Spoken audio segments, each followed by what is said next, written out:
everybody. How are you? Good. Awesome. I'm good. Thank you very much for asking. So welcome to the MSW Information session. This is for, of course, next year. This year is already closed, but this is for fall 2014. We're hoping to do a couple of things in our time tonight. One is to give you a sense of what our program is all about. We have a very unique focus. We're not like any other MSW program. So we want to give you a sense of what it would mean to go here and to help you to make a decision if this is the right program for you. And at the end, we'll answer tons of questions and help you feel prepared if you decide you want to apply. So let's just dive in, shall we?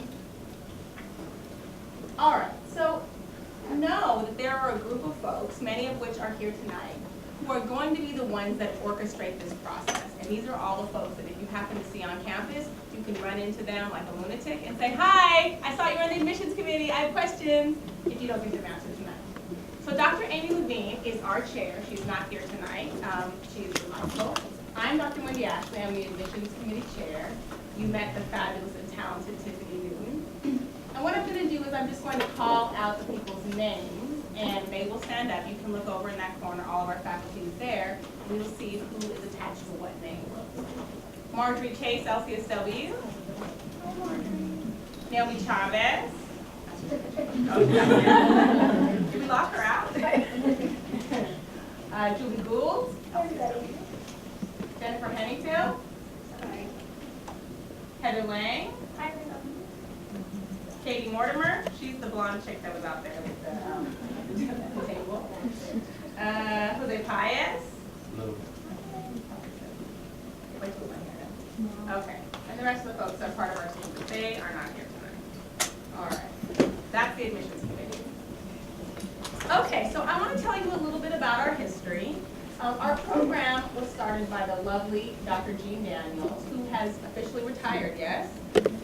She was in the sociology department and really saw the importance of having a social work program. Just to give you some context from where we've been, we started off with a cohort of 24 students that started in August 2005 and graduated in May 2007. Okay, 24 students, remember that. That's them. Yay, graduation. They look happy, don't they? Social work is fun. All right, so where are we now? Let's fast forward to today. We admit typically about 200 more or less students for all of our 5 cohorts. If you are applying for the stateside on-site programs, there's about 100 folks that we admit. We get this last year we got over 450 applications. So there are a small number of spots, but a lot of numbers of applicants. There are 3 off-site programs in addition to the programs that are here stateside. One is our DPSS, Department of, what is it? Social Services. I should know this. COC College of the Canyons, and our online program, which we'll talk about a little more detail in a few minutes. Okay, so the thing about the CSUN MSW program is that we have an urban family practice focus. And it sounds lovely and people enjoy that, but what does it mean? Well, it means a couple of things. One thing it means is that we have a generalist approach. If some of you are looking into applying at other schools, what you will find is a lot of other programs have specific concentrations. Okay, at CSUN, we feel like with the economy the way it is, with social work the way it is, you need to be prepared to work anywhere. So a generalist approach gives you a nice foundation so that you can work in a variety of settings. Okay, so in 1 year you could work in a hospital, the next year you could work in a school, and the next year you could be doing therapy. You could do all of those things. You'll be prepared for all of those things with a generalist education. The other thing to keep in mind about our particular focus is that there are 3 and many more, but generally there are 3 levels of the kind of work you can do as a social worker. You can do micro practice, which is on like an individual basis. You can do more clinical stuff. You can do one-to-one stuff. Meso would be like groups and families, so you can do work on that scale, or macro would be like larger community organization policy stuff. So know that as a social worker you can do a number of different tasks, positions, job functions, and you'll be prepared for all of them under our generalist approach, which is quite non-traditional. Okay, you guys following along okay? Not going too fast? I am going kind of fast. I'll slow down. All right, hopefully you can see this. So this is our mission statement. Our mission is to prepare professional social workers to promote the well-being of individuals, families, and communities in an urban setting, which is very different, of course, than in a rural setting. And we're going to teach you some skills and about research and values and what it means to be a social worker to do a couple of things. One is to prevent social, emotional, and behavior problems, to improve the well-being of individuals and families, and to support the recovery process. We're also going to teach you how to develop programs and policies that build on the strengths of urban families. We're going to teach you how to empower families and clients and be relevant to the needs of the multinational, multi-ethnic, multicultural San Fernando Valley and its surrounding communities. We are very much attached to supporting the community that we're involved in.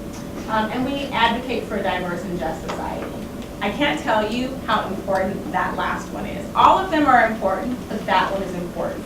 The thing that separates what we do as social workers from all the other disciplines is that social justice is a significant part of what we do. Okay? We are concerned about human rights. We are concerned about equity and equality. It's a big drive. So if that doesn't sound like a thrill ride to you, this might not be the right direction. Okay? So keep that in mind. Okay. So our program is fully accredited by CSWE. CSWE stands for the Council on Social Work Education, and they are the folks that mandate what social work programs are supposed to be teaching. You do not want to go to a school that is not accredited by CSWE because they could just be teaching you anything, and the things that they're teaching you are not going to necessarily prepare you for the field. We have approval from CSWE for all of our programs. And ultimately the idea is that anywhere you go, you are on the same level as anybody else who graduated from a CSWE accredited school. So you will be competing with folks who maybe from schools with larger names, but you'll still be the same kind of rock star that they are. You want to be a rock star? Mm-hmm. All right. Also, something to keep in mind for that is that school is expensive, right? You're considering making a significant investment. Know that if you are applying to a school that is CSWE accredited, you're getting more bang for your buck when you go to the Cal State system, right? Because there's a lot of private universities that are super, super expensive. You get the same kind of program, just different prices. So keep that in mind. Because we have to teach the same stuff. All right, that's exciting. So anybody in here interested at some point in becoming licensed? You heard about LCS? Wow, what a party. So, I hope that you know this, but getting licensed is something that happens a few years after you graduate. But you do start the process while you're in the program. After you graduate, you'll have to work for a couple of years and you'll get supervised by an LCSW. You'll get a number of hours towards taking the test. You'll take a couple of courses to prepare yourself. And all of those things together prepare you. But some of the skills that you're going to get here are the kind of skills that are the ones you need to be licensed. And I think if you remember, I'm going to go back to it. See all those LCSWs there? Tons of LCSWs. So we have folks that know what it takes to be licensed and can help guide you in the right direction if that's what you're interested in. If you're not, never fear, there's a direction for you as well. Okay. All right. I'd like to talk for a couple of minutes now about our MSW program. There are several of them. The first, as I mentioned previously, is our on-campus 2-year program. Okay, that's option number 1. On-campus 2 years. I'm going to talk about that more in a second. Option number 2 is our on-campus 3-year program. And the third option, which has several sub-options, are our off-campus programs, and they are run through Same College. Same College has a whole different application process, which I believe Tiffany's going to be talking about a little bit more later. Specifically, the programs that fall under Same College's off-campus programs are the PSS program, our COC College Companion, and our online program. So if you're interested in those, they fall under Same. So we'll talk about the details for that later. Okay, option 1 on campus 2-year, option 2 on campus 3-year, option 3 off campus with specialties underneath. All right. If you are interested at all in the off-campus programs through Same College, here's the names in a little bit more detail, said much better than I said it the first time. the DPSS program, Department of Public Social Services, the College of the Canyon, COC, and the online program. What I'm going to be doing now, by the way, is giving you a breakdown of what it is that you'll be, what you can expect, how much the cost is, what the schedule looks like, things like that. So Rachel Wu is our gal, who is our offsite MSW program coordinator. She is the Tiffany of the offsite world. So if you are interested in, and by the way, Tiffany should be your best friend. Buy her chocolates, candy, vegetarian meals. So Rachel is your girl to woo, if indeed, no, don't look at woo, I'm joking. But Rachel is your, I'll get it, woo. All right, okay, let me regroup. Don't you cut that tape out.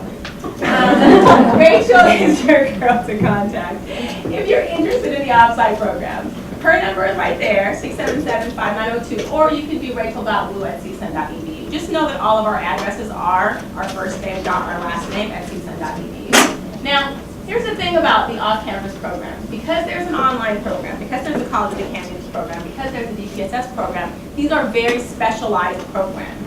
Because of that, the cost is a little bit more. Okay? You get a little flexibility, maybe you get a location that's right by your back door, but the cost is between $35,910 and $41,400. A little bit more for that program. Keep going. Stateside 2-year program. This was option 1, if you remember correctly. So a couple of things to keep in mind if you're interested in this program. One is that you're going to take 20 classes.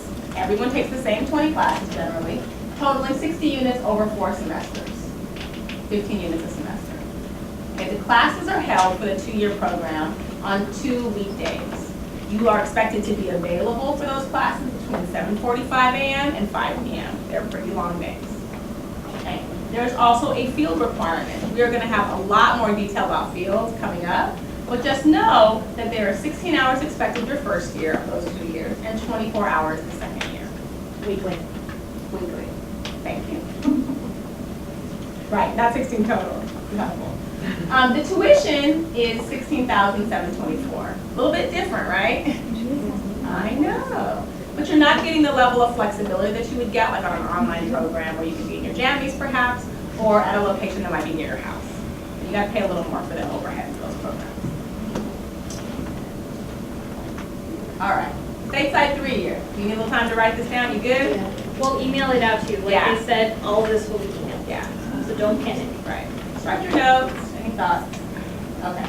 Stateside 3-year program. So the word stateside, in case I haven't made that clear, means that it's here on the CSUN campus, right? This campus. The stateside 3-year program similarly is 20 classes, same number of classes, totaling 60 units over 8 semesters, including summers. So whereas the stateside 2-year program, you have the summers off, this year is this program is a year-round program, so you will be here taking courses during the summer as well. The classes for this program are 2 nights a week and 1 Saturday per semester. Okay. Currently, the classes are on Tuesdays and Thursdays from 6 p.m. to either 9:45 on Tuesdays or 8:45 p.m. on Thursdays. So it's a little bit later and a little bit longer at the evening end, but you have your day free if you need to work and do some other activities. The field requirement, 16 hours a week during the first and second year, so it's the same for both. But keep in mind that it's only 16 and not 24 because you're going to be working over the summer too, year round. Okay. And you must have 1 8-hour day a week available. Cost for this program, $31,033. A little bit different, huh? Again, flexibility. If you're going to be working, you have to switch it up a little bit. Okay. All right. Online 2-year program. So the online 2-year program is pretty similar to the stateside 2-year program, except for if you're not in class here. Again, same number of classes. Field requirements. 16 hours the first year, 16 hours the second year, same thing. But the cost is a little bit more, yes, $41,400. And again, keep in mind the flexibility of not coming to class, the flexibility of not having someone see you, the flexibility of being able to kind of work your own schedule makes it cost a little bit more. One thing to keep in mind for that is that big word up there is synchronous. That means that all of your classes, a lot of the material is self-directed, and each professor for each course will meet with you 1 hour a week in an online environment. You are not required to attend that. That will be filmed and posted later on Moodle so you can see it, unless it's for your field class. You have to meet with your field liaison because that's where you do all your processing of what happens in your field placement. So it is very flexible with the exception of there is 1 hour a week that you have to be present and online and participating. That's usually in the evening, so it's pretty quick hour. Which means that you have to learn, you have to make sure you understand everything in that one little hour, which is still doable. It's fine. All right, thank you for that. Online 2-year program. Okay. Off-site 3-year program, College of the Canyons. A little confusing, stay with me though. 21 classes for this program, totaling 63 units over 8 semesters. Again, like our stateside 3-year program, this is also a program that includes the summer. Okay, 9 units a semester for this one. Classes for the COC program are held on Wednesday evenings from 4 to 10. It's a nice big chunk of your evening. The field requirement is 16 hours a week during the first and second year, including summers. And again, you have to have 1 8-hour day a week available. The tuition is $35.10 approximately. So I just want to take a moment in the midst of talking about all these programs. I'm talking about a lot of things that require investment, yes?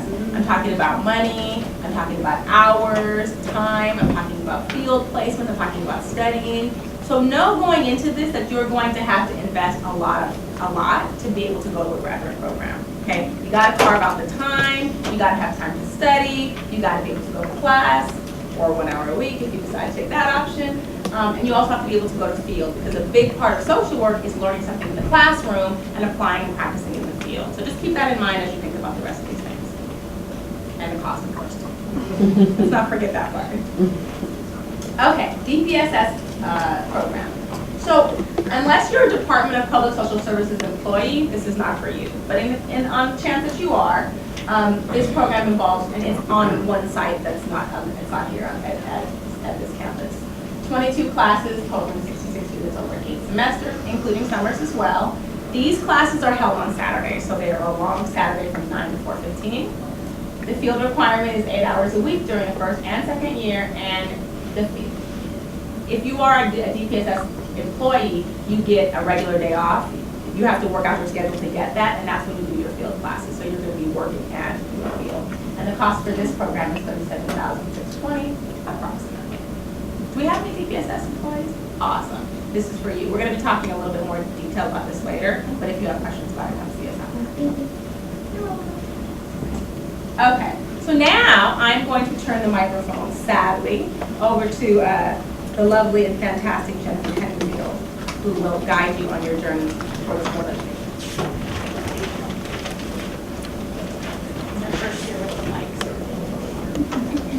I wanted to start my rap, but there's no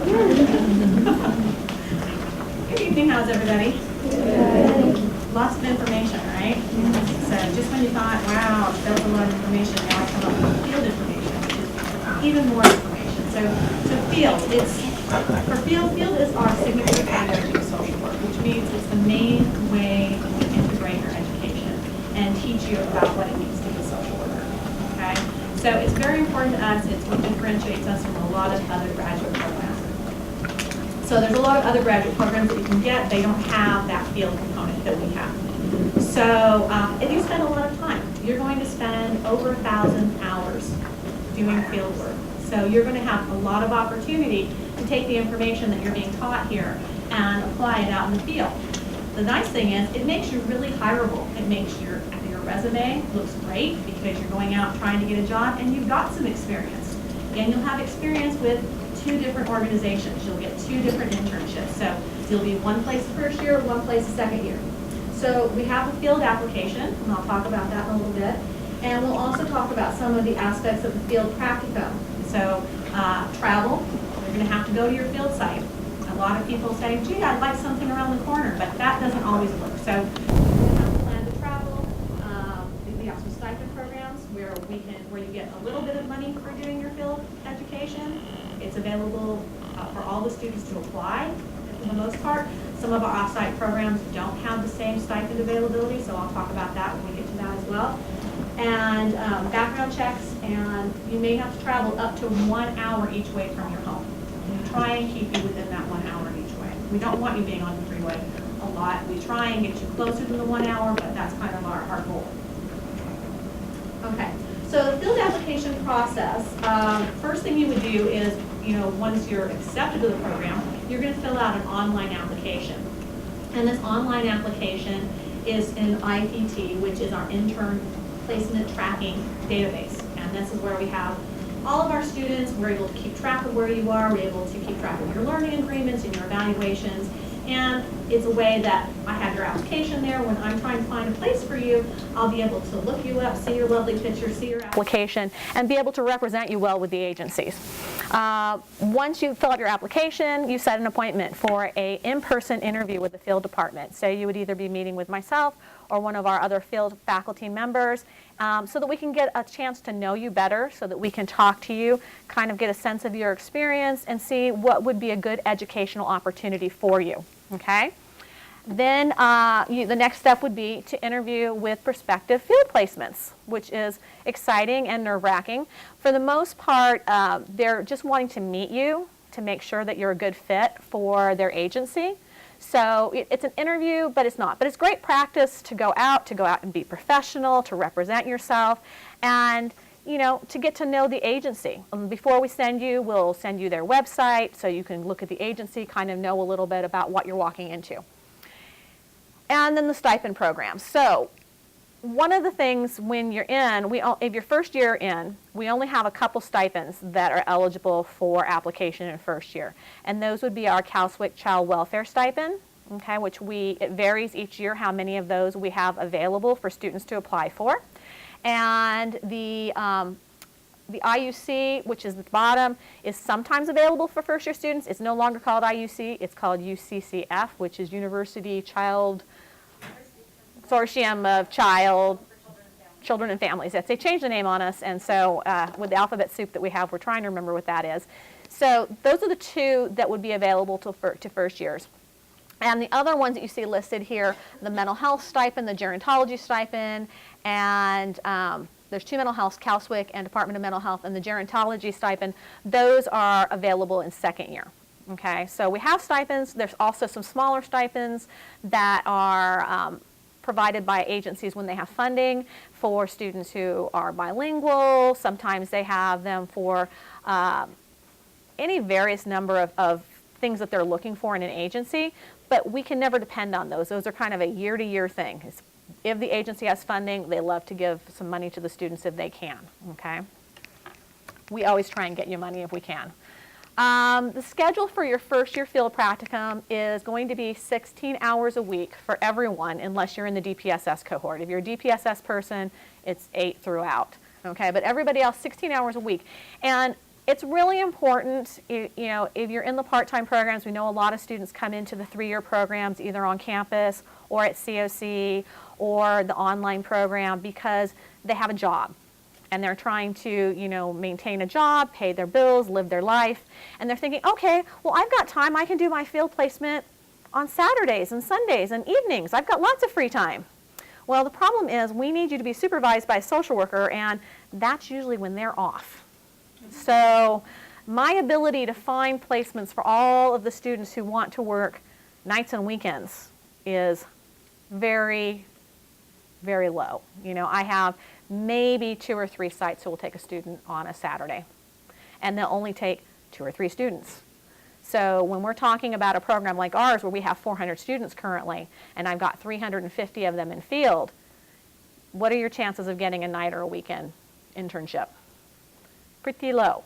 So it's really important that you have that 1 full day off and possibly, and 2 after, like we can do 1 day, 2 afternoons, which is a lot of people do, or, 1 day and a couple, maybe from noon to 5:30, because some places are looking for students to stay a little bit later, but not all the places.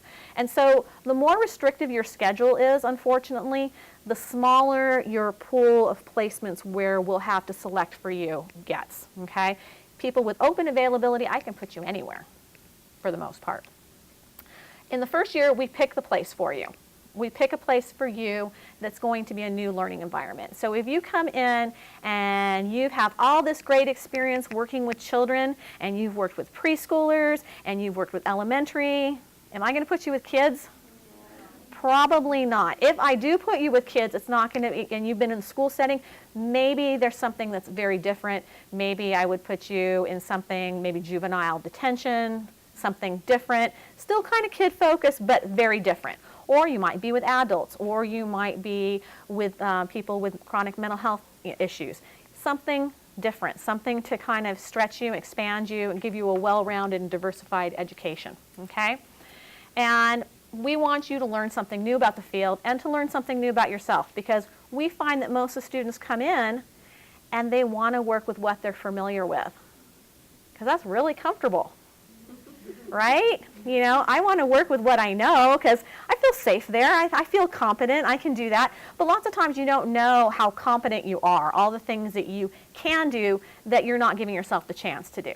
So this is our one chance to kind of stretch you, because the second year you get to consult with us and strategize and pick where you're going to interview. So the second year, the interviews, where you interview is going to be based on your interests. So I know that. So if you come in here with all this kid experience and tell me my goals are to work with children, well then I know what you're going to be picking the next year. And so I'm trying to give you a taste of something different, okay? So the second year, if you're in our on-campus full-time program, it's 3 days a week. You're going to be in field on Mondays, Wednesdays, and Fridays, and you're going to be here with us on campus on Tuesdays and Thursdays. It's a full-time job, pretty much, okay? 16-hour a week for all the other cohorts. And again, the more restricted your schedule is, the less choice. So when it comes to picking those agencies, if you're a student who has to have 2 evenings and can only get 1 free day, I can't put you, and you say your goal is to be in an elementary school or to get your hours for your pupil personnel credential. Those people have to be available during the day because that's when the schools are open. So that's not going to work out.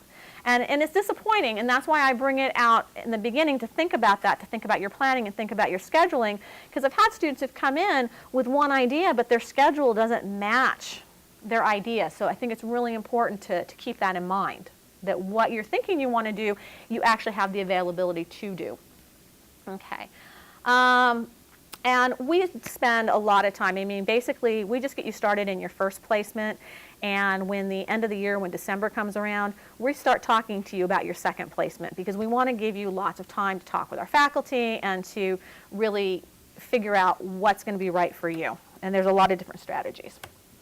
Okay, so travel, we talked about that a little bit. You have to have a car, you have to be able to get places, you have to know that a lot of our placements are going to send you out. Okay, you're not just going to go to that agency and be at that agency and the clients are going to come to you. You may have to go to them. Okay, home visits, visits to other agencies, going out to community organizations. So driving in LA, it's fun, huh?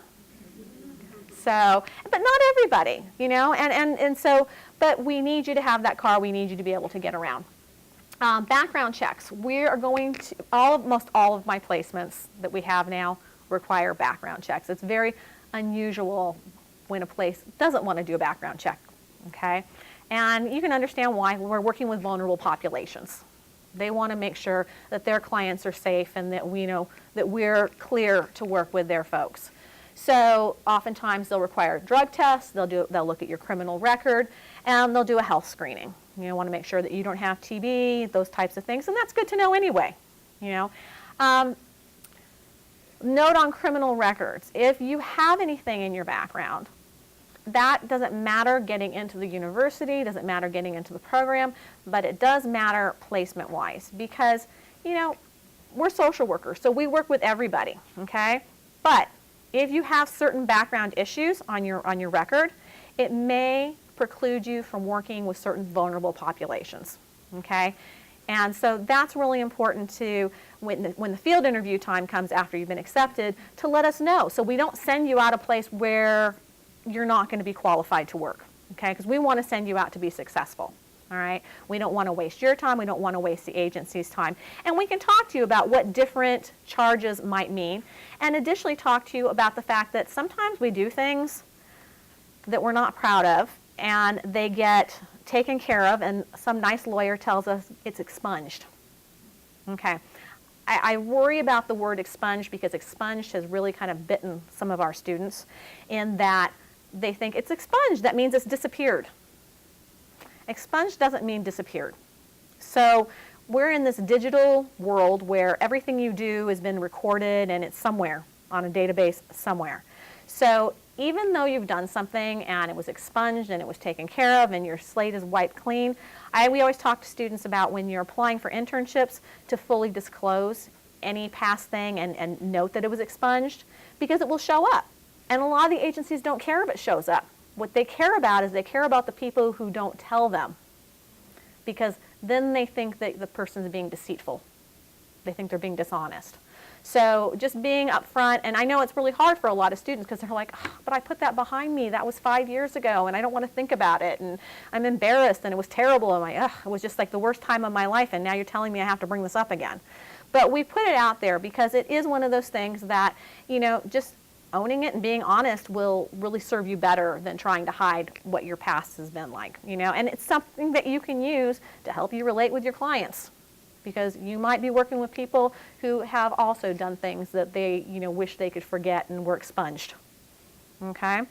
And the last part is basically the availability. I just wanted to retouch on that. That it's really important to make sure that you have the availability to do the field. Because every year it's field interview time, and I get folks who come in and they don't have the availability and they expect this placement on Saturday and Sundays. You know, and that's really hard. Or they have issues where they don't have childcare. Okay? And so think about these things ahead of time. Okay? Because it's not going to go away by ignoring it. And I think a lot of students think, well, I'll just get in and then it won't matter. But then it still matters, and there's nothing more disappointing than seeing a student who gets in and then it's too late for them to solve that problem, you know. And we really want you, when you get in, to be able to be successful. So to make sure you have those things lined up before you come in is really, really important. Okay. So I will hand it over to Tiffany, who will talk to you about the steps in our wonderful application process. Whoops. And I will give you. Can I get the mic? Okay. This is not going to go well. All right. So, again, I'm Tiffany Newton. I coordinate our admissions. You should grab one of my cards. You should know my email. You should know my phone number. Because if you have questions, if you're not sure what to do, if you're confused about something, I'm the person to talk to. Okay? And you're welcome to email me. Please don't get mad if I say, oh, it's on the website, here it is. It's not that I don't want to help you. It's that there's about 500 of you and 400 current students and one of me. So it doesn't always go well. So if I say, hey, I can send you that in an email, hey, it's on the website, know that I'm not trying to dismiss your concerns, that I'm not taking them seriously. It's just to save us both some time and energy. Okay? So steps in the application process. Please know that you're going to be applying both to the MSW department to be an MSW student and to the university. Have to do both. They're concurrent processes. All right, you'll have a contract, you'll do recommendation packets, transcripts, personal statement, resumes, other requirements, and I'm going to go into more detail now, so don't worry. Priority review is December 2nd, so that's the first deadline. The final deadline is January 15th. And we'll go over those again too. So that was just our little overview here. So how to apply. Again, you're applying to the university and to the department. So please make sure you check your checklist and got everything ready to go. The department application, I'm going to email you some information so you won't need to write down this link. But it's located on our website underneath the prospective students section. The university application is through CSU Mentor, and those are who you pay the fee to. That money doesn't come to us. I'm not involved in money. Please don't send me any money. I do not want to get in trouble. It happens, and then I'm trying to chase down money orders, and people think I've got some kind of racket going. I don't take any kind of money, all right? But the chocolate, I'm just kidding. All right, so, and the other thing is please make sure you read all of the information. It is absolutely overwhelming. There's a lot of stuff, but the worst thing that could happen is if you get caught on a technicality because you didn't read stuff. And I try to highlight it. It's in yellow, it's in gray, the letters are red. I try really hard to point out the big pieces, but you also got to help me by reading everything, okay? So, applicant contract. This is your first agreement with us. It kind of outlines the focus of our program, what our expectations are in your field placement, what your schedule's going to be, that you agree to do a lot of the background checks and different things that were discussed as part of the field application process, and you're signing it. So read it, please. It's your first agreement with us. It comes up often if people are like, oh, I didn't realize I'd have to do 24 hours a week in field my second year. We'll be like, oh, but the contract you signed totally said that. So just make sure, and make copies of all this stuff, please. These are official documents. You're turning them in. Make sure you have a copy. And then don't ask me for copies later, because that doesn't look as well. Or you're like, do you have a copy of my resume? I'm like, oh, yes, okay. So, like I said, please make sure you read everything. Recommendation packets. So this is kind of one of the harder things to get, because you're providing some of the information to your recommenders, but then you're relying on them to get everything in. So you're required to do 3 recommendation packets. If you're a recent graduate, we want 2 academic and 1 professional. If it's been over 5 years, we'll do 3 professional. Now, academic could be a professor that you had a couple of times, your department chair, an academic advisor. It's whoever can speak to your academic qualifications. I'm just throwing them all over the place here, sorry. So again, anyone that can speak to your academic abilities. Professional, it doesn't have to be a paid job always. Everyone thinks that it has to be a paid job. That's great if you have a paid job in social services, but don't discount any other trainings that you've done. If you've worked on a helpline, if you've volunteered somewhere, if you're a member of a nonprofit organization, if your church does community service, that is all valid experience, and those people can speak a lot to your skills in the human services field. So that would be a valuable professional recommendation. If you have fabulous recommendations from your past employers, that is also great, okay? So when they do this, it has to be in a signed and sealed envelope. You actually, and the form's already up on our website, you sign away your right to review that. They will fill out a little matrix kind of ranking you on different things we found to be important for a social work education. And then they'll put a little letter attached to that, sign and seal it, put it in an envelope, and give it back to you. If they refuse, if they give you trouble, they can send it to me, but let me know that I should be expecting something, because I need to make sure everything matches up. And with over 400 people, that is hard to do, so I'm going to ask you to help me out there. If you know you have someone mailing something in, give me a heads up, okay? All right. Oh, final one, in purple, no relatives, please. We don't grade them. They don't get any points. Please don't use relatives. Don't use a family friend that says, oh, I've known Susie since she was 5. She's such an adorable person. She's really lovely. That is wonderful that she's so nice. No points, okay? Sorry. It's just not what we're looking for. And if you have issues, we have people that are just rejoining the workforce, they've been home caretaking or being a parent, something like that, send me an email. I will talk to the committee and we'll see what we can do if there's an issue like that. We're social workers. We understand that that can come up. But otherwise, 2 academic, 1 professional, or 3 professional, okay? Next one, transcripts. Order them now. Make sure you have the addresses. Get them as soon as possible. Make sure they're going to the right place. The university requires transcripts from every college and or university attended. Spring break, if you got credit for it, they need to know about it. If you're a CSUN student, they only need transcripts for anything that has happened since you graduated. So anything that happened off campus that they don't know about, they're going to want transcripts of that. For the department, we only look at the last 60 semester or 90 quarter units of your undergraduate degree and any postgrad or graduate level coursework that was done after that. The reason we ask for our own set of transcripts is while the university will do a GPA calculation for us, that can take 3 months. I don't want to wait that long. We don't want to be giving you your decisions in June. So please make sure, and it's on the checklist, but university full set, department, last 60 semester or 90 quarter units, and anything that's happened since then. Okay? And the really important thing to remember, CSUN for our addresses, the last 4 digits of the zip kind of designates which department it's going to. So on the checklist, the full addresses will be on there. Make sure that last 4 is correct, because that's how our mailman knows where to go, okay? Or mailwoman, mail person. All right, personal statement. This is the most important part of your application, because this is where you're telling us who you are as a person, where you see yourself going as an MSW, why you're interested in this field, just all of that great info. It's 5 to 7 pages, double spaced, 12-point font, 1-inch margins. Please don't make it purple. Please don't bold it. Just stick to it. It's very easy, 5 to 7 pages, Times New Roman. Make sure you answer all of the questions in question and answer format. That means you want the text of the question and then your answer after that. The reason we do that is because it wastes so much time if we have to figure out which question you're answering. Like really, it helps us a lot if you have the question in there. That way we can be like, oh, okay, this is their story. All right, we got that. Now we're going on to the social justice piece. Got that. Because if we're trying to hunt and peck and look around, it's not going to go well. Okay? Have someone read it. Please, please, please. I cannot tell you how many people we get embarrassing grammatical errors, spelling. There's spell check. There's no reason that there should be a spelling issue. Does it reflect you as a person? Like the issue is that you're answering about 6 questions in 5 to 7 pages, so you want to give as much detail as possible, but you're trying to be concise.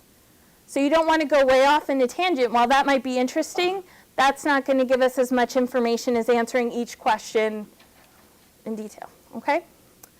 Does it reflect you as a future social worker? Do some research. Make sure you know what social work is about. If you don't, I have so many websites. Don't worry, I'll give you the information. But we really want to know that you've, like Jen said, you've seriously considered this as your career trajectory, as your path. What do you know about it? What do you see a social worker as? So that's where we're getting into those questions. Does it highlight your strengths and limitations? We're social workers. We know that there's limitations. Those have value too, and your experiences. And then this is my little cheesy blurb for NASW, the National Association of Social Work. The beasocialworker.org website, it has a little quiz on it. If you're not really sure, you don't know enough about the MSW field, social work field, you can go there and get some information. I took the quiz. It says I'm not supposed to work with kids. But I'm serious. That was like my lowest one, child welfare. So sad. But I'll be a great lobbyist. So go ahead and take a look. It's got some great information. I do this all the time. I had no idea how broad social work is as a term. So just start getting into it because you're going to be in it for a few years. So you might as well start now, right? Okay, resume. So this is where you highlight all of your achievements and experiences, whether paid or volunteer. We are really interested, of course, in human services related stuff, but that doesn't mean that there's not value in working at Macy's.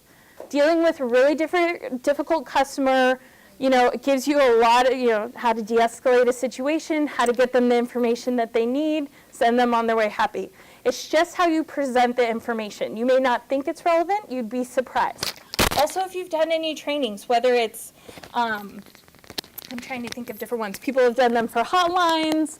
You may have done them while you were in school to be a tutor, different things. Those have value too. So don't think that training, certifications, that kind of stuff doesn't count either. You get up to 2 pages. So, make sure you have a lot of info in there. Again, double space, 12-point font, 1-inch margins. Please don't go really fancy. No flowers, don't scent it, we're good. I'm serious. And then the thing we really need to know is how many hours you spend on each activity. It is really hard for us to determine if you don't put start date and end dates in there and hours per week. Because something could sound fabulous, but if you did it for 1 week over spring break, does that really have the same impact as something that maybe doesn't sound as cool, but you did for 4 years? Like, we really need to know how much time was spent so we can get an accurate understanding of what your professional skills are, okay? So again, we should be able to easily calculate the total number of hours you spent on each activity. Make sure you include any training you've received, okay? Next one, other requirements. So these are university requirements. This is not my fault, okay? The first one is the graduate record exam, which is the GRE. It is only required if your overall undergraduate GPA is below a 3.0, okay? I should backtrack for a second. Just keep in mind, these are not things that you have to have done before you submit your application. Rather, these are things that you could be admitted, but with a condition that you have to take this test by a certain date, okay? So you're not worrying about these over the next 2 months, but eventually. With the exception of the TOEFL. If you went to school outside of the country and the university was not an English-speaking institution, then you have to do the TOEFL, sorry. If you have questions about it, let me know, okay? So the writing proficiency exam is, it's a really pretty easy writing test, and you actually, especially if people are thinking you have to do graduate level writing, it's not. It's that simple 5-paragraph essay format thing that all CSU students have to do. If you graduated from a non-CSU, it could be Duke, it could be Cornell, it could be Princeton, you have to take the WPE. But again, it's something that you don't have to do as part of the application process. Rather, you'll get another email from me, and I'll tell you when you need to do it and what it's about, okay? And then the TOEFL obviously tests your English proficiency, okay? Priority review. If you can, make sure you do priority review. I spend a lot of time looking over all the packets, and if you get them to me by December 2nd, I will give you a lovely email that says what you did right, and what you did wrong, and what you need to fix. I'm really not aware of any other university that does that. It's what we do. So help me help you get it in early, if you can, okay? Part of that, though, is that you have to check your CSUN email, because I only send it to your CSUN email. So once you apply to CSU Mentor, they give you your John Smith 007 or whatever your email address is. Keep it and make sure you check it. Check the spam. Check it not through your Gmail, like if you have it forwarded, check it through the university website, because often it doesn't like me. It thinks I'm trying to market cars to you or something, so it puts me in spam. So make sure you check it. Like I said, we'll give you an opportunity to correct any errors or anything that was incomplete, so it's worth its weight in gold, okay? Department decisions will be out by May 15th. What happens is usually with the priority deadline, we let you know, hey, this is incomplete, you need to do this, or hey, you're complete, we're sending you on over to be read. But we don't really start doing the interview process and that kind of thing until we have enough people to start inviting. So even if you turn it in on December 2nd, you may not immediately be called in for an interview because we might not have enough read yet, okay? So, regular review. January 15th is the final deadline. Everything has to be turned in, postmarked by that date. Please don't do anything late. It breaks my heart to tell people no because it's late. That being said, especially with your recommenders and the instructions, it's highlighted in their instructions as well, let them know that they can disqualify you if they turn it in late. I've had several doctors come up to me and be like, oh, but it was all my fault. And then I get to be like, yeah, it was. Can't do it, okay? So it's very unfortunate, but please, please, and don't wait until the last day. It just kills me, please don't. Like if you want to walk it in a week ahead of time or you have everything with you, okay, but it makes me nervous. I'm an anxious person, I couldn't do that myself, okay? And just know that all communications as far as like where you are in the application review process, if anything needs to be done, it all goes to a CSUN email.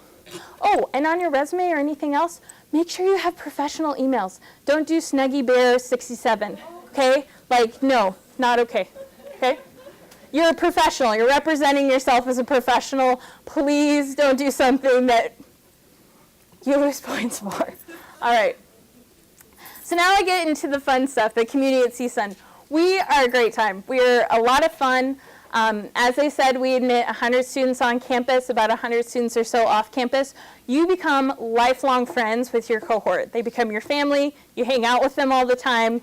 It's really that bonding, cohesive thing. So we'll talk about graduation, capstone projects, diversity day, our clubs, events that we do, volunteering, all kinds of stuff. So graduation, those are drummers. That's a lot of fun. So we do a special graduation that's just for MSWs, where it's your friends and family, our department, MSW students, and instead of it being Jill Smith, John Smith, Joe Smith, it is Tiffany Newton coming to the stage. Woo! And then your parents can run up and get a photo of you, and we have a photographer off on the end. So don't worry, there's plenty of photo ops. And we take class photos. Just so that it provides, you get to pick a guest speaker, or excuse me, a student speaker for your cohort to speak to your experience in the program. We give out some awards. But it's a personal, lovely, amazing, culminating event of your experience here, because it's a transformative experience. You will change as a person, your worldview will change, and hopefully you'll have a great send-off to remember. All right, capstone project. Don't freak out about this now, okay? It's not the time to freak out about it. This is your, and Julie's going to kill me because I haven't gotten rid of that photo yet. So capstone projects, this is your culminating research project that you'll be doing. A lot of people do it in conjunction with their field placement. But it's basically your big research project. Something that most people now, instead of doing the history day kind of threefold, they get them printed out in these beautiful, lovely posters. That's something you can take with you to a job interview. We've had people present at campus-wide conferences. We've had them go across the country and present at national professional conferences. So it really is something that you pick an idea, you pick an area of focus, you work with a faculty advisor to make sure it conforms with university research policies, kind of the scope of what you could actually accomplish within 2 semesters, and then you get to go out and do your study. So it can be a lot of fun. It's a great learning opportunity. It is a lot of stress, but you're doing this instead of a thesis. So that's the trade-off there. So, okay. Diversity Day. I'm on this committee. It is fabulous. So is Julie. This is fabulous. It is a day-long professional conference, and it's free. It's also required. So just know that one of your Saturdays in the spring semester will be devoted to this wonderful event. We've had all kinds of different issues, and they're voted on by students. So it's not that we just shove you into a room and say, hey, you got to show up. You can be on the committee. You can be involved. You can look up speakers. And hopefully what you'll do is you'll focus on one kind of area, but hopefully bring in a lot of diverse clients, a lot of different aspects of that little topic, and learn a bunch about it. So we've done critical race theory, LGBTQ rights, immigration. Last year was trauma. This year it's mental health. And what that means is we're going to have like 40 different breakout speakers. We're going to have a couple of great keynotes. There will be experiential activities. You might even come away with something certified in something. So it's really an awesome way to kind of drill into something, into a topic with more depth. Get in there, understand it from a different point of view. But again, hopefully you'll learn something. Social Work Society. So these are our student rock stars. That most of them are CalSWECers this year, and I could go through the names, but you'll also see them online. And they have a Facebook page. If you want to start connecting with people now, if you want to ask them questions about how they're doing in the program, their thoughts, feel free to. But they organize all kinds of different events. They do the annual homeless count, food bank stuff, Christmas, like donating hams and things to Christmas families, all that kind of stuff. NAMI walks, I can't tell you how many times I've done like a 5K, but all kinds of really cool things. And you can see Jamie there all dressed up. And then they also do mixers and social events with other universities. So they're a really great way to get involved. One of the big things that they coordinate, something that is wonderful, especially if you have any interest in the macro level kind of stuff, is lobby days. What we do is we bus up. This year I think we're going to bus up about 50 to 60 students to Sacramento. You go up on the weekend to go to a professional how to lobby training that is paid for by the National Association of Social Workers, and then you do some fundraising for that as well. They pick a couple of different bills to focus on as social workers, and you're with like 1,200 different social work students. So it's amazing the energy that comes from that. And then you get to go meet with your representatives. You make appointments and actually get to be involved in the process, see a session. It's fabulous. Last year we had a group of our evening students who lobbied for SB 61, which was to limit solitary confinement for juvenile offenders. They actually got to propose that to NASW. NASW took that as one of their issues. They got to meet with several, and it started as an advocacy project in one of their classes. So classroom, NASW lobby days, met with people, it was voted on. It didn't pass, they're going to try again this year, but you really can be involved in the process. And I think one of them might become a senator someday, but we'll see. Docs and Talks. So this is done by the lovely Jose Paez, who I'm sure you saw earlier. And what he does is he finds several different documentaries throughout the semester. You watch it, there's popcorn, vegan popcorn, and then and then you go through and you get to talk about it. So it's a really great way to maybe spend 45 minutes, hour and a half, getting to know a little bit more about a specific subject, and then getting to dialogue about that with someone who really is just anything that you can think of social justice-wise. He's fabulous. And then your fellow students as well. So that's another one. Lunch and Learn. So these are usually, scheduling-wise, it's a little easier for the 2-year full-time students to be there because they're during the lunch break on Tuesdays. They do 3 or 4 of them a semester, and then they go through different topics that are voted on by students. This next one is APA format. It's giving people some issues this year. We're going to meet with our librarian, who has a lovely bow tie. You'll meet him at kickoff. He's fabulous. And then get some more information about how to do that effectively. Past things have been motivational interviewing, mindful meditation, grant writing, bioethics. It really depends on what students are interested in that year and what speakers they get. All right. And then we're going to wrap it up. So I'm going to, do you want me to do it, or are you good? I'm fortunate that I'm just going to say this part, but on behalf of the admissions committee, thank you. We appreciate your interest in our MSW program. We think you're awesome. You look fabulous. You look attentive. You're good looking. It's all is good stuff.